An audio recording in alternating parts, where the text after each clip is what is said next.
آدم علیہ السلام آئے، اس دور کے حساب سے شریعت دی گئی.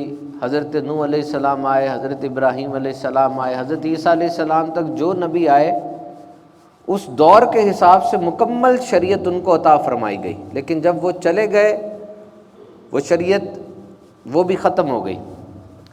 لیکن جب سب اپنے عروج پر پہنچا تو نبی مکرم صلی اللہ تعالیٰ علیہ وسلم کی صورت میں ہمیں رحمت للعالمین خاتم النبیین نبی عطا فرمائے گئے اور آخری اور مکمل شریعت عطا فرمائی گئی. اب وہ نہیں بدلے گی.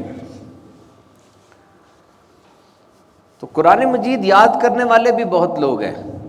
قرآن مجید کے مفاہیم کو سمجھ کر دوسروں تک پہنچانے والے علماء بھی بہت ہیں اور ان سب کی بڑی قدر و منزلت ہے. They are blessed in this world and in the world hereafter. اس دنیا میں بھی یہ بڑے بابرکت لوگ ہیں اور قیامت کے دن بھی ان کی بڑی شان اور بڑی عظمت ہوگی.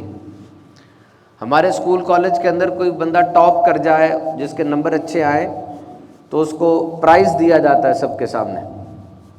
اور یونیورسٹی میں ایسے معاملات ہوں تو کنووکیشن ہوتا ہے اور ایک خاص انداز سے اسناد کی تقسیم کی جاتی ہے. لیکن قرآن پاک حفظ کرنے والے کی سعادت کیا ہے کہ قیامت کے دن جمیع مخلوق کے سامنے اس کو، اس کے والدین کو عزتوں کے تاج پہنائے جائیں گے اور خالق کے کائنات اسے نوازے گا، درجات بلند کیے جائیں گے.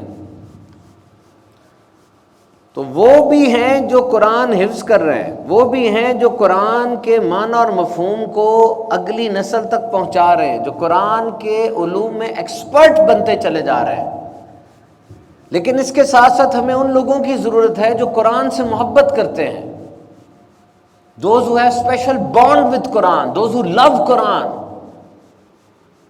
those who love to recite Quran, those who cannot live without Quran. حضرت عمر فاروق اعظم رضی اللہ تعالیٰ عنہ حضرت ابو موسیٰ اشعری کو یہ فرماتے ہیں کہ آؤ اور مجھے میرے رب کی یاد دلاؤ.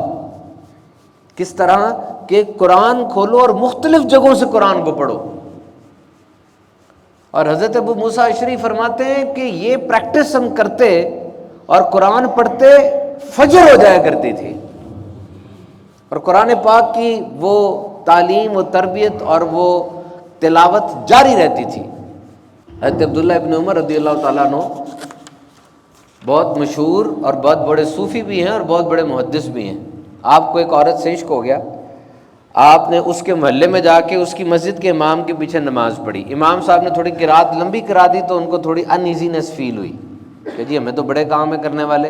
امام صاحب نے قرات کی لمبی کرا دی، پھٹوں پہ بیٹھ کے سیاسی بحثیں بھی کرنی ہم نے اور جا کے دوستوں کے ساتھ ساری رات بیٹھے رہیں گے. امام صاحب نے کوئی قرات لمبی کرا دی. بہرحال وہ مسجد سے باہر نکلے اور کھڑے ہو گئے جا کے اس عورت کے دروازے کے سامنے. ساری رات وہ نہیں آئی، وہ کھڑے رہے. کہتے مجھے بوریت فیل نہیں ہوئی کیونکہ محبوب کا کچھ بھی دینا، چاہے وہ تکلیف ہو مصائب ہو، وہ تکلیف لگتی نہیں ہے. صبح سحری کے وقت آئی اور آ کے کہہ کے چلی گئی گھر میں مہمان آیا تو آج ملاقات نہیں ہو پائے گی.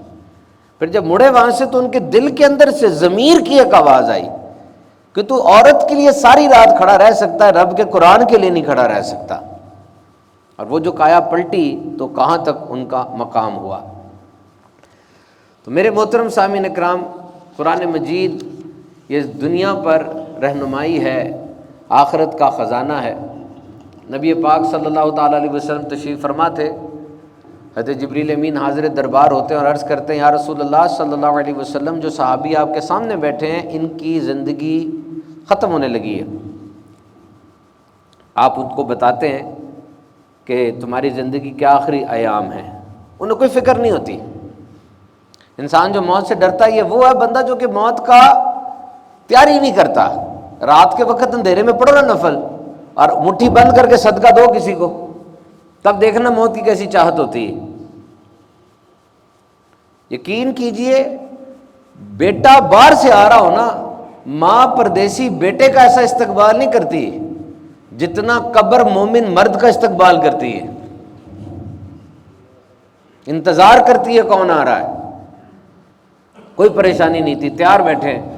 بس اتنا کہا مجھے وہ عمل بتا دیں یا رسول اللہ صلی اللہ علیہ وسلم کہ میری ادھر جان نکلے اور رب مجھے ڈائریکٹ جنت میں داخل کر دے.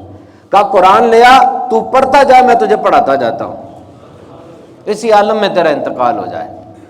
تو شان دیکھیے۔ تو میرے محترم سامعین کرام، قرآن مجید کو پڑھنے کی عادت بنائیے۔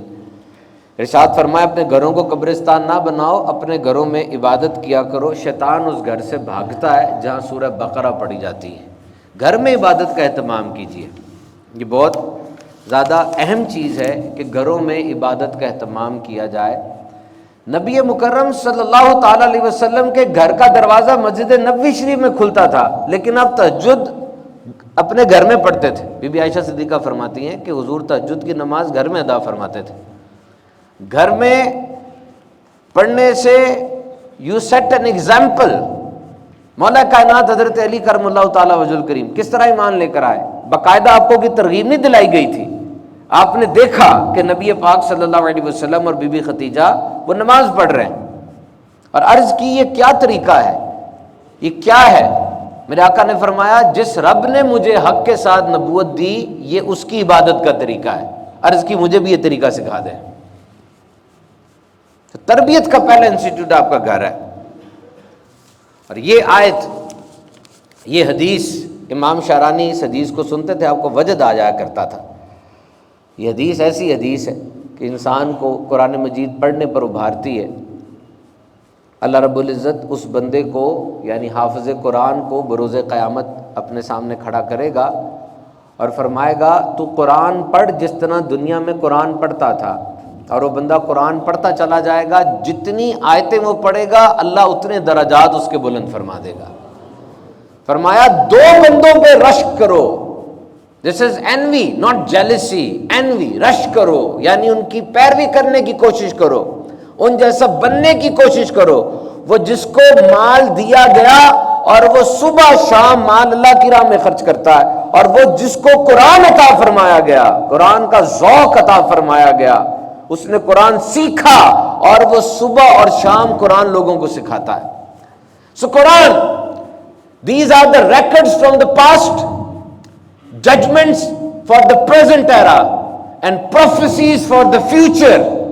تمہارے ماضی کی خبریں اس میں، تمہارے حال کی رہنمائی اس میں، تمہارے مستقبل کے بارے میں غیب کی باتیں اس کے اندر موجود ہیں۔ قرآن پڑھو۔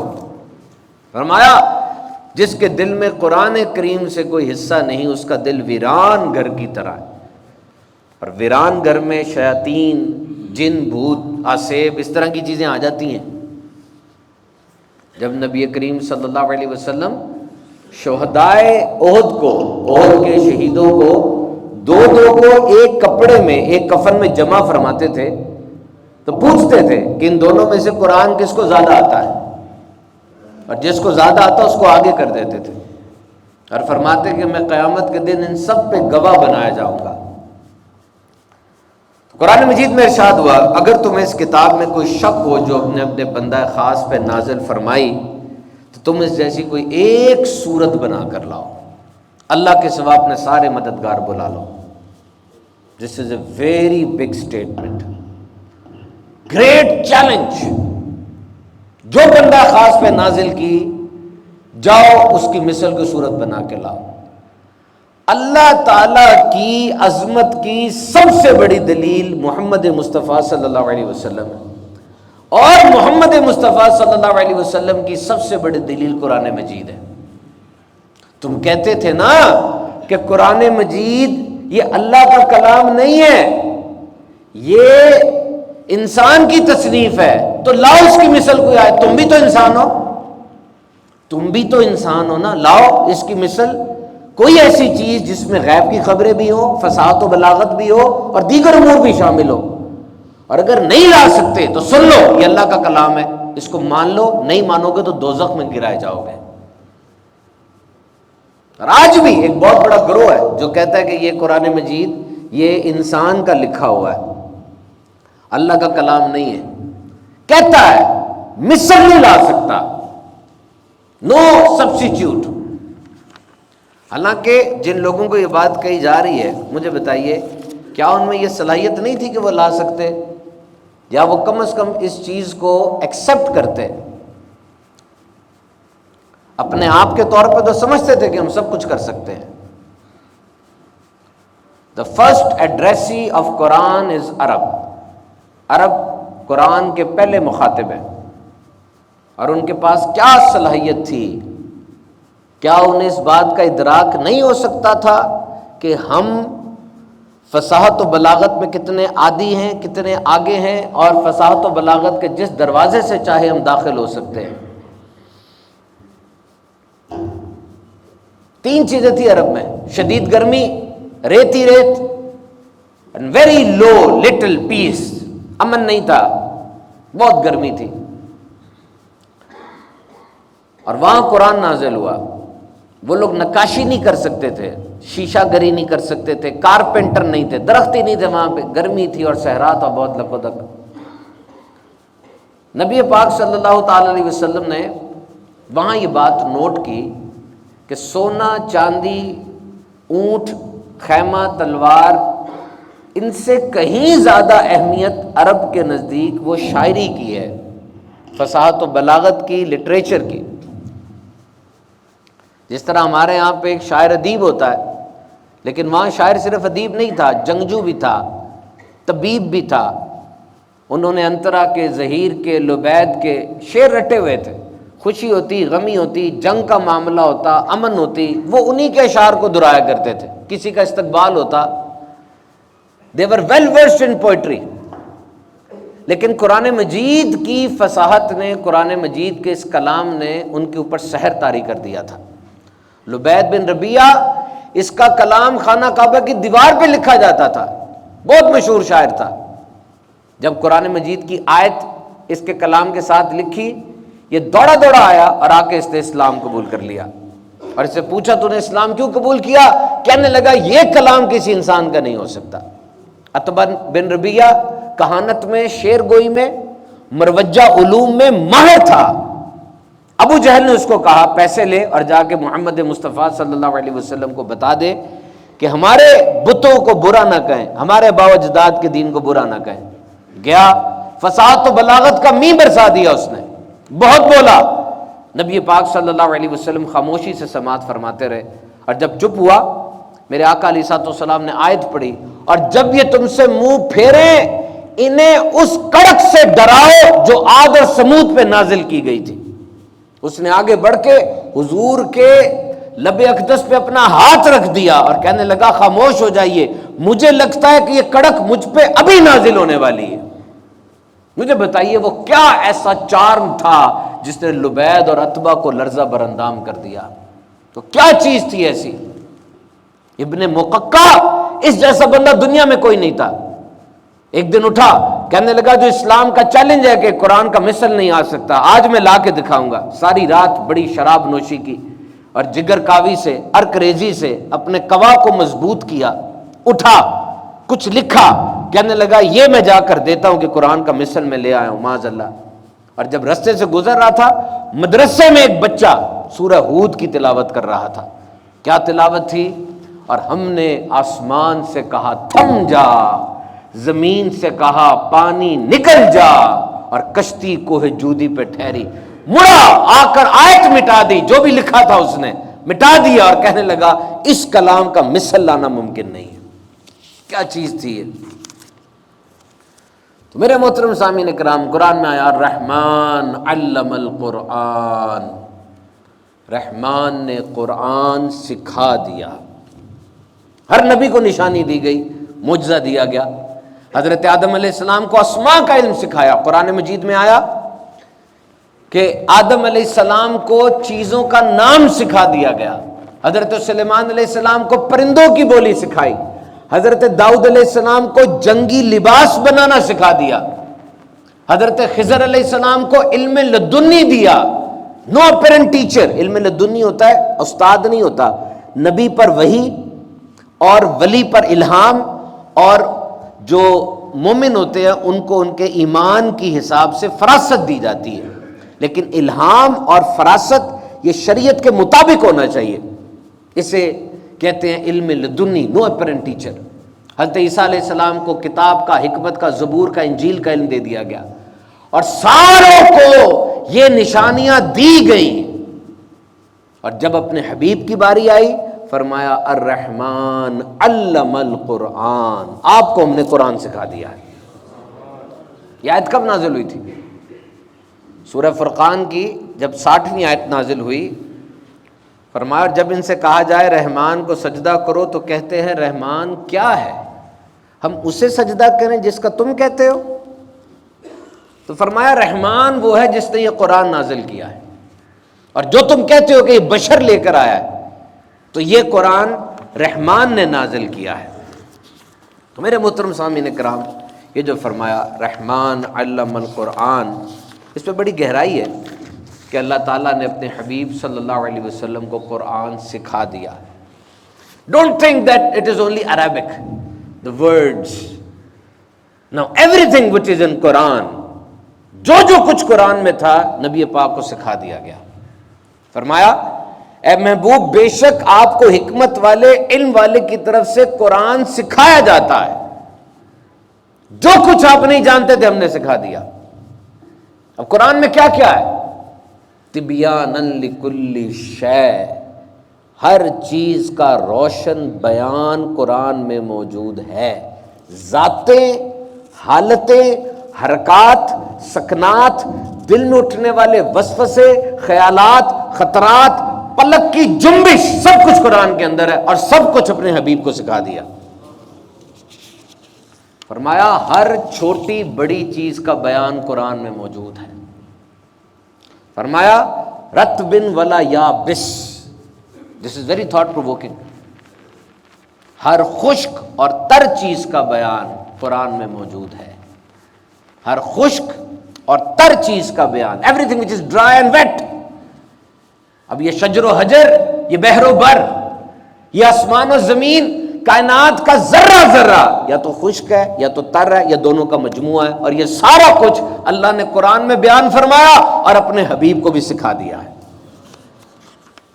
قرآن کس قدر اس کی تاثیر ہے اور کس قدر اس کے اندر علوم کا خزانہ ہے۔ امام سیوطی فرماتے ہیں کہ میں کائنات کی ہر چیز کا استخراج وہ قرآن کے اندر سے کر سکتا ہوں۔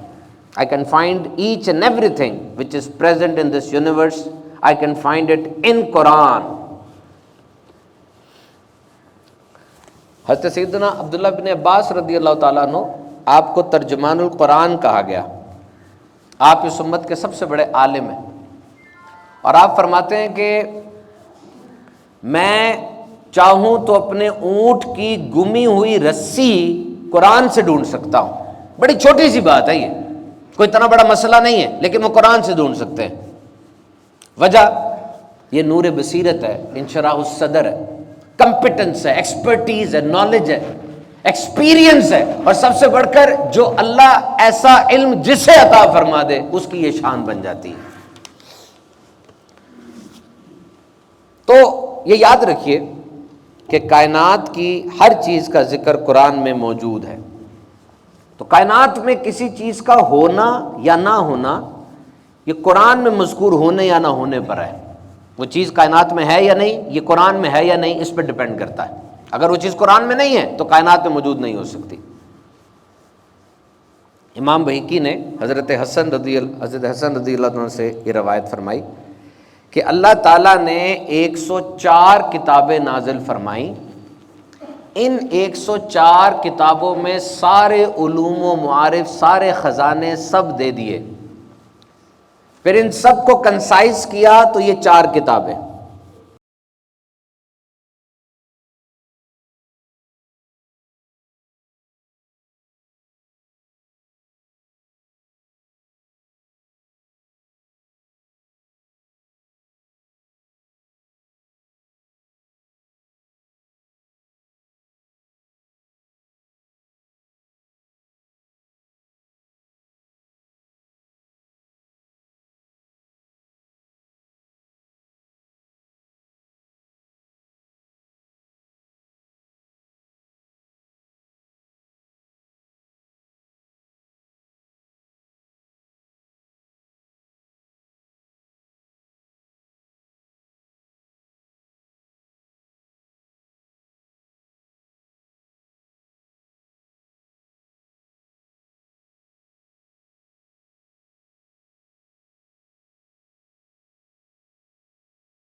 فوراً ذہن میں بات آئی، اور زمانے کی قسم کے انسان خسارے میں ہے. ساری ٹائم مینجمنٹ اس کے اندر ہے، سورہ عصر کے اندر. زمانے کی قسم انسان خسارے میں ہے. ٹائم دیکھ لو کیا ٹائم ہے، یہ خسارے میں نہیں ہے، کام ہی نہیں کرتا وہ جو اس کو کرنے چاہیے. دیکھیے موضوع دو ہی ہیں دنیا میں، صرف ایک انسان اور ایک زندگی. آ رہا کوئی تیسرا موضوع اس کے علاوہ؟ زندگی ول آل از ٹوسٹ اینڈ ٹرن، تمام نشیب و فراز کے ساتھ، اور انسان اپنی تمام ورائٹیز کے ساتھ.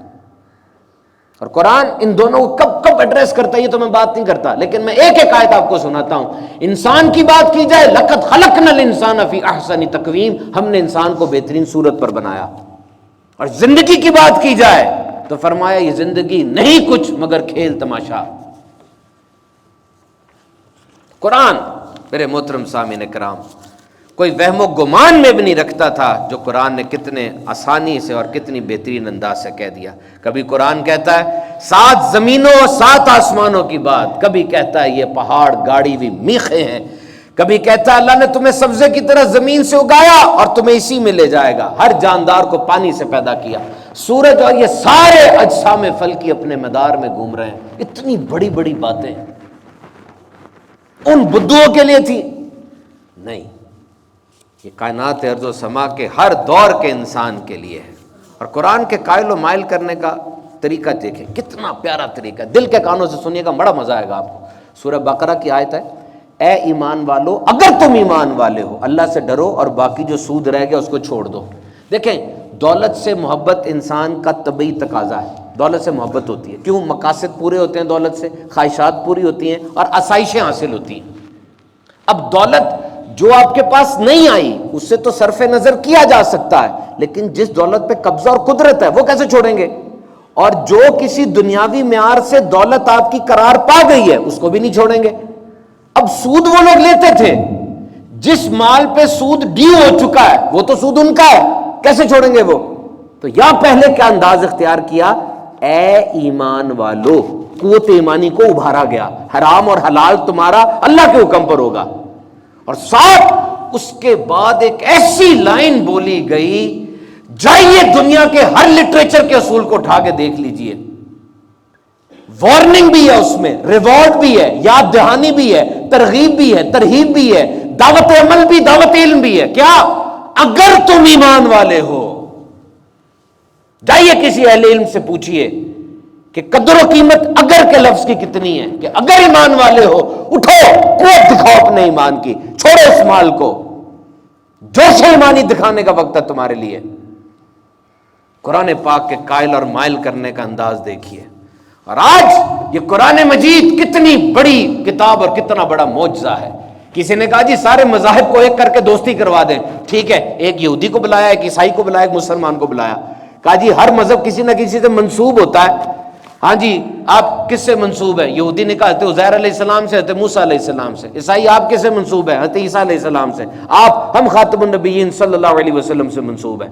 ٹھیک ہے، اب مجھے یہ بتائیں، دلیل سے بتائیں یہ دور کس کا ہے؟ اس نے کہا حضرت موسیٰ علیہ السلام کا ہے. اس نے کہا حضرت عیسیٰ علیہ السلام کا ہے. اس نے کہا میرے آقا علیہ السلام کا ہے. دلیل سے بتائیں کس نبی کا معجزہ موجود ہے؟ نبی گزر گئے، معجزہ گزر گیا تو دور بھی گزر گیا. مسلمان نے قرآن اٹھایا، کہنے لگا یہ معجزہ پہلے دن سے تھا اور قیامت تک رہے گا. اس کی آیت کا مثل نہ پہلے کوئی لا سکتا تھا نہ قیامت تک کوئی لائے گا. لاکھوں حافظ اس کے تھے، آج بھی ہیں، قیامت تک رہیں گے. اس چیلنج کو کون قبول کرتا ہے؟ جب معجزہ ہے، حضور نے چاند کو 2 ٹکڑے کیے، قسم خدا کی ہمارا ایمان ہے. حضور نے سورج کو پھیرا، میرا ایمان ہے. لیکن یہ کیا؟ یہ معجزہ آج حضور کا میرے گھر میں موجود ہے، اس بچے کے سینے میں موجود ہے. بتاؤ اس سے بڑھ کر کیا بات ہوگی؟ تو قرآن راہ دکھاتا ہے. یاد رکھنا، ہدی للناس، قرآن ہدایت ہے انسانوں کے لیے. اے انسان تو بڑی شاہکار تخلیق ہے، ویری ماسٹر پیس کریشن. آج اگر کوئی مصور اپنی تصویر بنائے یا کوئی موجد ایجاد بنائے، اس کو روشنی چاہیے ہوتی ہے تاکہ نظر آئے اور سب کام کر سکے. لیکن رب تعالیٰ ماں کے پیٹ کے اندر اندھیروں میں تخلیق کرتا ہے. قرآن کے اندر آیا بیسکس آف ایمبریولوجی ہے یہ. Darkness of placenta, darkness of womb and darkness of abdomen. 3 اندھیروں میں تمہیں بنایا. 1400 سال پہلے میڈیکل سائنس کا کتنا بڑا راز بتا رہا ہے قرآن. اور ان اندھیروں میں تصویر بنائی. کس طرح؟ 15 نومبر کو نا دنیا کی آبادی 8 ارب ہو گئی ہے, اور 8 ارب انسانوں میں کوئی 2 بندے ایسے نہیں ہیں جن کے فنگر پرنٹ آپس میں ملتے ہوں. یہ تخلیق کی رب تعالیٰ نے. اسے کہتے ہیں ڈیکٹولائسکوپی. پیپلری ریجز ہوتے ہیں, آئیڈینٹیکل ٹوئنز کے بھی نہیں ہوتے. تو میرے محترم سامعین کرام, یہ قرآن ہے جس کو پڑھنے کا ہمیں حکم ہے. ہمیں چاہیے قرآن مجید کو زیادہ سے زیادہ پڑھیں اور اس کی تاثیر کو یاد رکھیں. یہ خزانہ ہے قیامت کے لیے. دیکھیں ہمارے بابا جی, بابا خضر ہوا کرتے تھے, آپ آتے تھے, باہر کھڑے ہوتے تھے. کل صبح ان کا ایک دم سے انتقال ہو گیا. یہاں کھڑے تھے, دروازہ کھولا, تھوڑی دیر بعد سروسز ہاسپٹل گئے اور ان کی وفات ہو گئی. ابھی جمعے کے بعد ان کا جنازہ ہے ان کے گاؤں میں. اب سوچئے ہمارے ساتھ ہی سب چل رہے ہوتے ہیں نا, اچانک ہم سے جدا ہو جاتے ہیں. واٹ از دس؟ جنازے سے بڑھ کر کوئی بھی عبرت کی مثال نہیں ہے. ہم سب اس صورت میں آئیں گے جب کلاس میں میڈم تھپڑ مارتی ہے, سارے بچے الرٹ ہو جاتے ہیں. ماں بھی ایک بچے کو لگا دے ہاتھ, سارے تیار ہو جاتے ہیں. تو یہاں جب کوئی جنازہ اٹھتے ہیں ہم کیوں نہیں تیار ہوتے؟ دیکھو ایک سفر پہ روانہ ہونا ہے آپ نے, جہاں سے واپس نہیں آنا. موت 3 چیزیں چھین لیتی ہے فوراً. نام چھین لیتی ہے میت جنازہ, گھر چھین لیتی ہے قبر, کپڑے لے لیتی ہے کفن. اب واپس نہیں آنا. دنیا دیکھی بالی ہے, بڑے بڑے محبوب آپ نے بنائے, کوئی ایک محبوب تو ایسا بناؤ نا, کیونکہ سارے محبوب قبر تک ہوتے ہیں. ایک محبوب ایسا بناؤ جو قبر کے بھی اندر چلا جائے. ایک بندہ ٹیکسی میں بیٹھا, قرآن کی تلاوت لگی ہوئی تھی. کسی نے کہا کوئی مر گیا ہے؟ کہا ہاں, ہمارے ضمیر مر گئے ہیں, ہمارے دل مردہ ہو گئے ہیں. تم نے قرآن کو صرف موت کے لیے چنا ہے. Remember this fact. پچھلے ہفتے 168 آورز گزرے ہیں. ایک ہفتے میں 168 گھنٹے ہوتے ہیں. مجھے بتائیے آپ سارے قرآن سے محبت کرنے والے ہیں, ایمان رکھتے ہیں, کتنے گھنٹے قرآن پڑھا آپ نے پچھلے ہفتے 168 آورز میں؟ ٹائم نہیں تھا. جب یہ جملہ کہا جائے نا ٹائم نہیں ہے, سمجھ لو نبھانے کا ذہن نہیں ہے. ٹائم کہاں نہیں ہے, بہت ٹائم ہے. تیاری کر لیں, وقت کا پتہ نہیں چلتا.